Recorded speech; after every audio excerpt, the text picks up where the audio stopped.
Et si le voile qui sépare notre monde du suivant était plus fin que nous osons l'imaginer? Et si, sous l'immense pression spirituelle de recréer une histoire sacrée, ce voile pouvait non seulement être touché, mais aussi déchiré? Depuis plus de 2 décennies, l'homme qui a porté la croix à l'écran porte également le lourd fardeau du silence. Jim Caviezel, l'acteur qui a interprété Jésus-Christ dans La Passion du Christ est l'acteur, qui l'a marqué à jamais, a gardé des secrets. Des secrets sur des expériences de tournage qui ont tellement transcendé les frontières du cinéma qu'elles étaient jugées trop dangereuses pour être partagées. Des secrets sur des manifestations inexplicables que les dirigeants d'Hollywood ont activement tenté d'enfouir, les qualifiant d'anecdotes de tournage ou d'hyperbole d'un acteur dévoué. Des secrets sur une présence palpable, terrifiante et sacrée qu'il jure avoir ressenti chaque jour du tournage, une présence qui a bouleversé sa réalité et transformé sa vie de l'intérieur. Aujourd'hui, ce silence se brise. Dans une série de confessions récentes et fragmentées, Caviezel a commencé à brosser un tableau effrayant de ce qui s'est réellement passé sur les plateaux de tournage en Italie et à Jérusalem. Il ne s'agit pas d'une histoire de cinéma. C'est la chronique d'une guerre spirituelle qui s'est manifestée physiquement. Le récit d'événements si inexplicables qu'ils ont poussé des membres expérimentés de l'équipe à se convertir sur le champ, d'autres à fuir le plateau dans une terreur abjecte, et certains à faire vœu de silence, refusant encore aujourd'hui de parler de ce dont ils ont été témoins. Il vient de révéler des détails qu'il reconnaît lui-même comme hors de ce monde, et la raison pour laquelle il s'exprime aujourd'hui, avec la suite Point Résurrection, qui se profile enfin, semble être un avertissement. Une préparation à ce qui va suivre. Ce que vous allez découvrir n'est pas un documentaire sur les coulisses. C'est le témoignage d'un homme qui a été emmené aux profondeurs de l'abîme et en est revenu. Un homme dont l'âme même a été définitivement altérée par le rayonnement spirituel de l'événement qu'il était appelé à représenter. Pour saisir l'ampleur de la bombe qu'il balance aujourd'hui sur notre perception de la réalité, il faut remonter aux origines, au moment où la guerre a été déclarée. Au début des années 2000, Mel Gibson était le roi incontesté d'Hollywood. Acteur et réalisateur au sommet de sa puissance, une figure de Midas qui transformait chaque projet auquel il participait en or critique et commercial. Il aurait pu écrire son propre billet pour n'importe quel projet passionné. Alors, qu'a-t-il choisi? Un projet que tous les agents, tous les conseillers et tous les amis du studio considéraient comme un suicide professionnel spectaculaire. Il voulait réaliser un film historiquement fidèle, brutalement réaliste et sans concession, entièrement rédigé dans les langues mortes de l'araméen, de l'hébreu et du latin, sur les 12 dernières heures de la vie de Jésus-Christ. Il a pris sa vision, son magnum opus, intitulé La Passion du Christ, à tous les grands studios d'Hollywood. Dans toutes les salles de conseil élégantes, de Burbank à Culver City, la réponse fut identique, un moment de silence stupéfait, suivi d'un rire condescendant et d'un « non » rapide et catégorique. Un puissant dirigeant de studio, dont le nom reste anonyme, lui aurait ri au nez. « Mel, tu es au sommet du monde. Pourquoi diable voudrais-tu te suicider professionnellement? Personne ne regardera un film d'art religieux de 2 heures sous-titré. C'est un fiasco pour le box-office. Fais en un autre point un cœur brave. Faire un autre arme mortelle. Ne vous mêlez surtout pas de votre sermon du dimanche dans nos affaires. » Il le voyait comme un fanatique, un homme qui avait perdu son sens commercial au profit de la ferveur religieuse. Ce qu'il ne comprenait pas, c'est que pour Gibson, cela n'avait rien à voir avec le commerce. C'était un acte d'expiation. Une mission née d'une décennie de lutte personnelle brutale contre la dépression et l'alcoolisme, une dette qu'il estimait devoir à la fois qu'il avait sauvé du précipice. Rejeté, moqué et ostracisé par l'industrie qu'il avait contribué à bâtir, Gibson prit la décision la plus radicale de sa vie. Il contournerait complètement le système. Il deviendrait son propre studio. Il prit 30 millions de dollars de sa fortune personnelle, une somme colossale qui représentait une part importante de ses revenus, et misa le tout sur sa vision singulière. Le choix de l'acteur qui incarnerait Jésus fut la décision la plus cruciale, et Gibson savait qu'il n'avait pas besoin d'une star de cinéma. Il avait besoin d'un croyant. Quelqu'un qui ne se contenterait pas de jouer le rôle, mais qui le soutiendrait. Il a trouvé cet homme en Jim Caviezel, un acteur talentueux et fervent catholique, connu pour son intensité calme et perçante. La première conversation entre Gibson et Caviezel est entrée dans la légende. Lorsque Gibson lui a proposé le rôle, Caviezel a révélé 2 informations qui ont fait froid dans le dos du réalisateur. Premièrement, il avait 33 ans, l'âge de la Passion du Christ. Deuxièmement, ses initiales étaient JC. Le silence à l'autre bout du fil était absolu. Gibson, selon l'histoire, fut si profondément perturbé par ce qu'il considérait comme un signe indéniable de Dieu qu'il a brusquement raccroché. Il a alors réalisé que le projet qu'il avait initié n'était plus le sien. Il était guidé par un autre réalisateur, porteur d'un poids spirituel qu'il commençait à peine à appréhender. Le lendemain, Gibson rappela, mais cette fois avec un avertissement, une sombre prophétie qui allait se révéler terriblement exacte. « Je veux que tu sois conscient de ce dans quoi tu mets les pieds », dit Gibson d'une voix lourde. « Les autorités de cette ville n'aiment pas cette histoire. Je ne pense pas que tu travailleras à nouveau ici après ça. » C'était la malédiction hollywoodienne, la promesse de l'exil pour ceux qui osent considérer la foi non pas comme un accessoire, mais comme une réalité. Jim Caviezel accepta sans hésiter. Sa réponse allait devenir le mantra de toute la production angoissante. Nous sommes tous appelés à porter notre croix. Nous devons accepter nos croix. Soit nous les portons, soit nous serons écrasés sous leur poids. Il comprit. Il n'était pas invité à jouer un rôle. Il était appelé au sacrifice. La préparation du film était sans précédent à Hollywood. Ce n'était pas un atelier d'acteurs, c'était un camp d'entraînement spirituel. Les acteurs et l'équipe ont passé des mois non seulement sur les aspects techniques, mais aussi à s'immerger dans la réalité théologique et historique qu'ils s'apprêtaient à recréer. Caviezel est allé plus loin que quiconque. Il a entrepris un régime quotidien exténuant de prière et de méditation. Un prêtre catholique a été dépêché sur le plateau de tournage à Matera, en Italie, non pas comme consultant, mais comme aumônier personnel de Caviezel, l'entendant en confession et lui offrant la Sainte Communion régulièrement. Ils ne se préparaient pas seulement à jouer. Ils forgeaient leur armure spirituelle, se préparant à une guerre qu'ils pressentaient tous venir, sans jamais soupçonner que le champ de bataille serait la trame même de la réalité. Dès les premiers jours de tournage dans la cité antique de Matera, en Italie, sculptée dans la pierre, il est devenu terriblement clair que ce ne serait pas un film ordinaire. Une énergie palpable, presque électrique, imprégnait le décor. Une présence que toute l'équipe pouvait ressentir sans pouvoir la définir.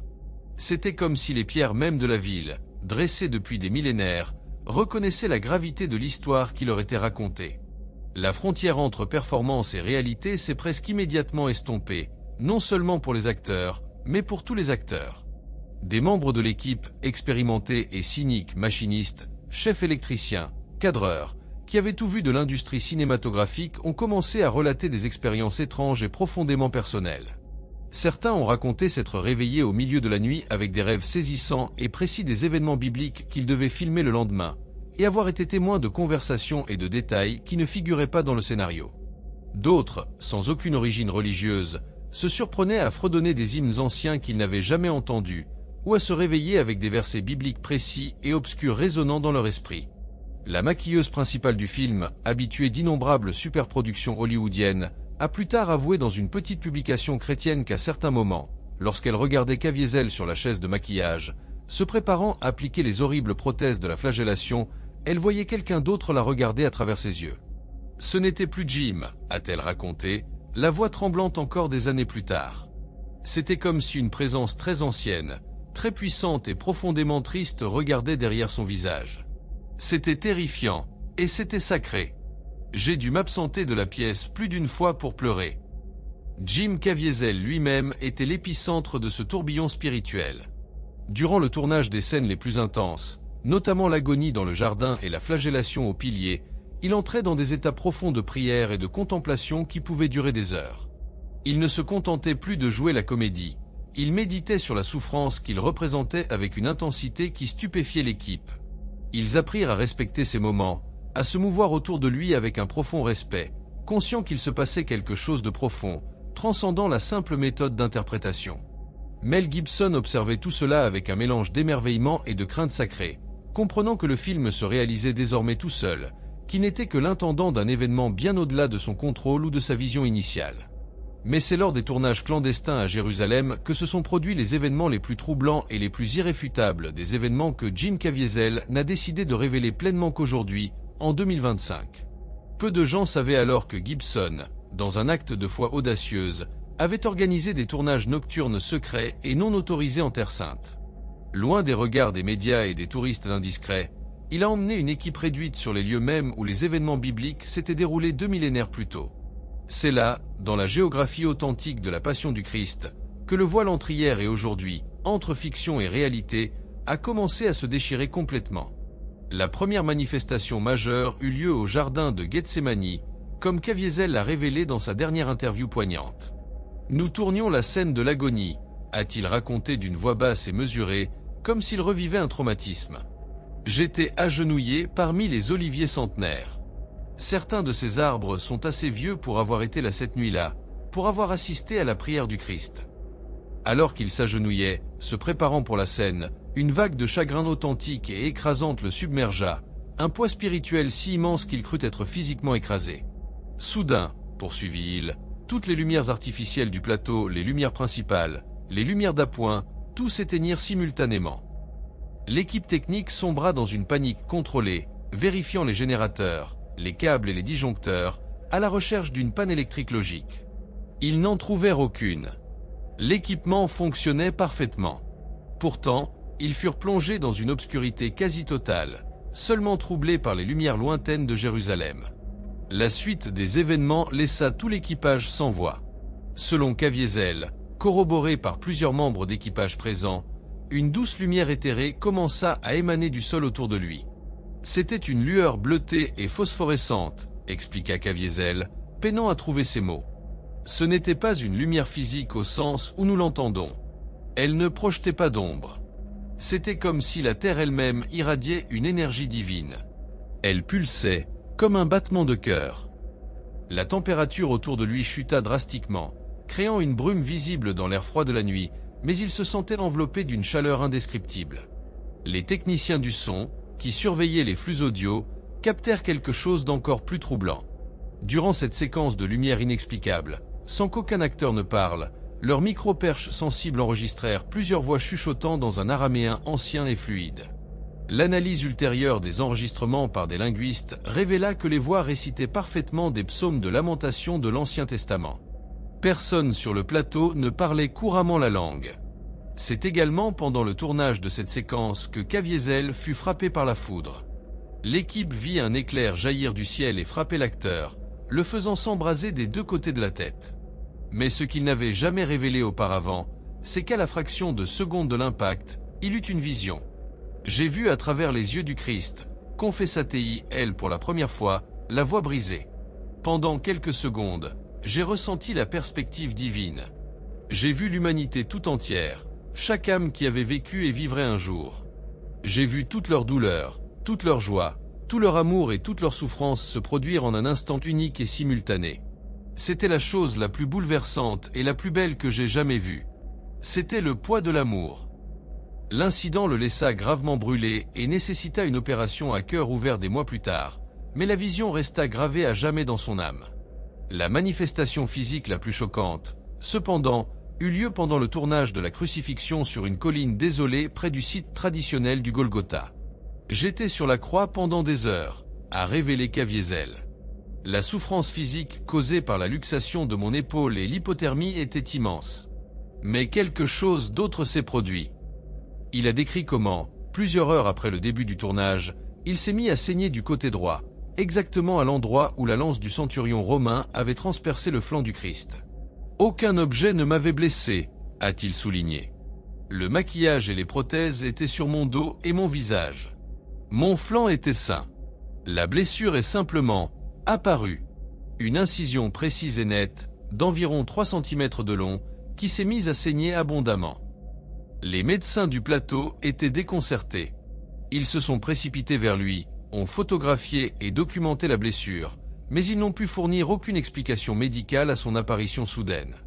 C'était un stigmate, littéralement, improvisé. Au-delà des événements tangibles et physiques documentés par les médecins et les techniciens du son, un autre phénomène se produisait sur le plateau, plus subtil et pourtant, à bien des égards, plus profondément troublant.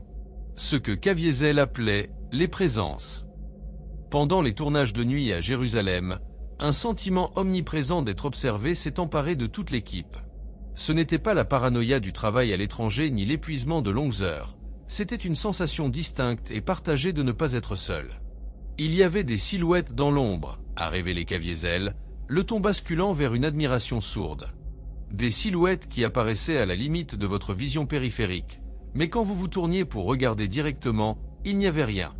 C'est arrivé à moi. C'est arrivé à Mel. C'est arrivé à plusieurs opérateurs et machinistes. Ces aperçus n'étaient pas fugaces. Certains membres de l'équipe, d'abord terrifiés, s'habituèrent à cette sensation, croyant être supervisés par un public invisible. Un chef électricien chevronné, ayant travaillé sur plus d'une centaine de films, raconta plus tard à un membre de l'équipe qu'il jurait d'avoir vu un groupe d'hommes vêtus de costumes du 1er siècle observer le tournage depuis une crête lointaine, comme des anciens supervisant un rite sacré. Ils n'étaient pas menaçants, précisa Caviezel. On sentait une protection, comme si les premiers apôtres étaient là, veillant sur notre représentation de leurs moments les plus sacrés, s'assurant que nous le fassions avec révérence. La présence la plus persistante et la plus puissante, cependant, était celle d'une silhouette féminine solitaire. Un caméraman rapporta d'abord avoir vu une femme vêtue d'un simple vêtement bleu foncé, debout, silencieuse et immobile, sur une colline voisine pendant le tournage exténuant de la crucifixion, qui dura plusieurs jours. Il pensa qu'il s'agissait d'une habitante du coin qui avait échappé aux gardes de sécurité. Mais un autre membre de l'équipe l'aperçut. Et un autre. Plusieurs personnes ont confirmé avoir remarqué la même silhouette sereine et triste, toujours à distance, observant. C'était Marie, a déclaré Caviezel avec une certitude absolue et inébranlable. La mère de Jésus était présente. Elle était là, témoin de la souffrance de son fils, même si ce n'était qu'une représentation. Son amour était une présence tangible sur cette colline. Les caméras elles-mêmes semblaient capturer la trace de ces forces invisibles. Dans plusieurs scènes clés, notamment celles tournées à Jérusalem, d'inexplicables orbes de lumière apparaissaient, se déplaçant à travers le cadre avec une intention intelligente. L'analyse post-production a confirmé qu'il ne s'agissait pas de reflets, de particules de poussière ou d'artefacts lumineux. Les orbes semblaient réagir aux pulsations émotionnelles des scènes, planant près de Caviezel lors des moments d'intense souffrance et traversant l'écran lors des moments de déclaration divine. Elles se comportaient moins comme des anomalies lumineuses que comme des entités conscientes, témoins silencieux du drame qui se déroulait. Les conséquences de ces expériences surnaturelles ont résonné longtemps après la fin du montage final, façonnant non seulement la carrière de Jim Caviezel, mais le cœur même de son existence. Dans ses révélations de 2025, il a finalement admis n'avoir jamais pu se déconnecter complètement de l'énergie spirituelle qu'il avait rencontrée pendant le tournage. « Je ne suis jamais revenu complètement à la normale », avoua-t-il, l'air sombre. Est-ce acteurs principaux les plus convoités d'Hollywood? Cela n'a jamais eu lieu. Au contraire, le téléphone a tout simplement cessé de sonner. Je suis devenu toxique pour l'industrie, a-t-il admis dans ses récentes confessions. Non pas parce que j'avais commis une faute morale, mais parce que j'avais fait quelque chose qui les avait profondément perturbés. Les pouvoirs en place à Hollywood ne parvenaient pas à séparer Jim Caviezel de Jésus-Christ, et cela les terrifiait. J'étais le rappel ambulant et parlant de quelque chose qu'il voulait garder enfoui. Pendant des années, on ne lui a proposé que des seconds rôles mineurs ou de petits projets indépendants. La seule exception notable fut la série télévisée à succès Point Personne d'intérêt, où il incarnait un justicier discret et hanté, un rôle que certains critiques voyaient comme une extension métaphorique de son personnage post-passion, un homme éternellement investi d'une mission solennelle. Mais même sur ce tournage, ses partenaires ont noté que Caviezel gardait une certaine distance spirituelle, comme s'il était toujours partiellement dans un autre monde, à l'écoute d'une fréquence différente. La véritable et la plus profonde transformation, cependant, est devenue plus évidente non pas dans sa carrière, mais dans ses choix de vie. Il a commencé à parler ouvertement lors de conférences et de rassemblements religieux, non pas comme une célébrité promouvant un projet, mais comme un homme véritablement animé par une mission spirituelle. Ses discours ne ressemblaient à aucun autre acteur. Il ne partageait pas d'anecdotes amusantes en coulisses, ni ne promouvait sa marque. Il parlait plutôt de la souffrance rédemptrice, du prix de la vérité et de la profonde responsabilité qui accompagne le fait d'être le vecteur d'un message divin. Il avait pleinement embrassé la croix contre laquelle on l'avait mis en garde. Lorsque Dieu touche une vie, la transformation n'est pas temporaire, elle est totale et permanente. Le parcours de Jim Caviezel illustre qu'un appel divin s'accompagne rarement de garanties de réussite matérielle. Au contraire, il exige souvent des sacrifices que le monde profane ne peut concevoir. Sa carrière de star à Hollywood a été sacrifiée sur l'autel d'une expérience spirituelle qu'il considère comme plus précieuse que n'importe quelle récompense ou reconnaissance. « Je préfère qu'on se souvienne de moi comme de quelqu'un qui a eu le courage de dire la vérité », a-t-il déclaré lors d'une récente conférence, que comme quelqu'un qui a atteint la célébrité en se faisant passer pour quelqu'un d'autre. Ses choix témoignent de cette conviction. La sortie des Leçons de la liberté l'année 2023 marqua un retour significatif pour Caviezel, un choix parfaitement cohérent avec sa nouvelle mission. Il avait choisi ce projet précisément parce que son thème poignant, la lutte contre le trafic d'enfants, s'accordait parfaitement avec sa mission de dénoncer les ténèbres et de défendre les innocents. Lors de la promotion du film, il expliqua ouvertement comment son expérience de Christ l'avait irrémédiablement préparé à ce nouveau combat. Après avoir eu un aperçu de la perspective divine sur la souffrance humaine, expliqua-t-il, comment peut-on garder le silence alors que des enfants sont achetés et vendus comme des marchandises?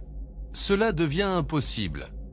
Il ne se voyait plus comme un acteur choisissant des rôles, il se voyait comme un soldat déployé sur différents fronts d'une même guerre spirituelle. Dans ses révélations les plus récentes et les plus franches, Caviezel a admis que les expériences mystiques qu'il a vécues sur le tournage de La Passion ont jamais vraiment cessé. Les visions n'ont pas cessé, a-t-il avoué, constatant les faits, non par vantardise. Elles font désormais partie de mon quotidien. Parfois, ce sont des messages d'orientation, d'autres fois, des avertissements concernant des événements futurs. J'ai appris à vivre avec cette réalité, tout en sachant qu'elle me place en marge de ce que la société considère comme normal. Il a accepté son rôle d'homme pris entre deux mondes, un canal permanent pour une réalité que la plupart des gens choisissent d'ignorer. Aujourd'hui, à 56 ans, il se prépare à reprendre le rôle qu'il a défini, en reprenant son interprétation du Christ dans la suite très attendue de Mel Gibson, La Passion du Christ. La résurrection, il ressent un mélange de peur profonde et d'attente sacrée. « Ai-je peur ? Oui, a-t-il admis. Je suis terrifié. Mais j'ai appris que la peur est souvent une condition préalable à l'œuvre de Dieu. C'est une guerre spirituelle, et on ne sait jamais si on en sortira indemne. Mais c'est le prix de la vocation. » Les paroles du Christ dans l'évangile de Jean résonnent dans toute l'expérience de Caviezel. Dans ce monde, vous aurez des difficultés. Mais prenez courage. J'ai vaincu le monde. Pour Caviezel, jouer Jésus ne consistait pas simplement à réciter ses paroles. Il s'agissait de les vivre dans sa propre chair. Chaque coup de foudre qu'il a subi, chaque blessure inexplicable qui est apparue sur son corps, chaque vision terrifiante et magnifique qu'il a reçue, tout cela faisait partie de sa propre croix, un fardeau qu'il a choisi de porter parce qu'il y reconnaissait une vocation supérieure. La résistance qu'il a rencontrée à Hollywood après le film reflète une tension bien plus vaste dans notre culture, le conflit permanent entre le sacré et le profane. Son expérience nous rappelle brutalement que nous vivons encore à une époque où un témoignage public au divin peut entraîner un ostracisme professionnel et social. « J'ai été radié », a observé Caviezel, non pas parce que j'ai commis une faute morale, mais parce que j'ai représenté quelque chose qui les perturbe profondément, la possibilité que le sacré soit réel et qu'il puisse à tout moment bouleverser leur vie ordonnée et contrôlée. L'histoire de Jim Caviezel nous confronte donc à une question fondamentale qui transcende le divertissement. Que se passe-t-il lorsque le divin fait irruption dans notre réalité quotidienne? Ces confessions ne concernent pas seulement un acteur ayant vécu des expériences mystiques.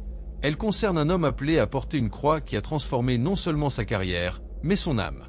Comme il l'a lui-même conclu dans sa dernière révélation, « Lorsque vous touchez à l'Éternel, vous n'êtes plus jamais que temporaire. » Aujourd'hui, alors que le monde se polarise de plus en plus et que les questions spirituelles sont souvent réduites à des débats politiques, l'histoire de Caviezel témoigne avec force de l'existence d'une dimension de la réalité qui transcende nos catégories humaines limitées. Ces expériences sur le plateau ne peuvent être facilement écartées comme des hallucinations, des coïncidences ou des coups de pub. Elles résistent à toute explication rationnelle précisément parce qu'elles pointent vers une réalité qui dépasse la raison humaine. Comme il le concluait, « Je ne demande pas aux gens de me croire. Je leur demande simplement de rester ouverts à la possibilité qu'il y ait plus de mystère dans cet univers que ce que notre esprit peut jamais comprendre.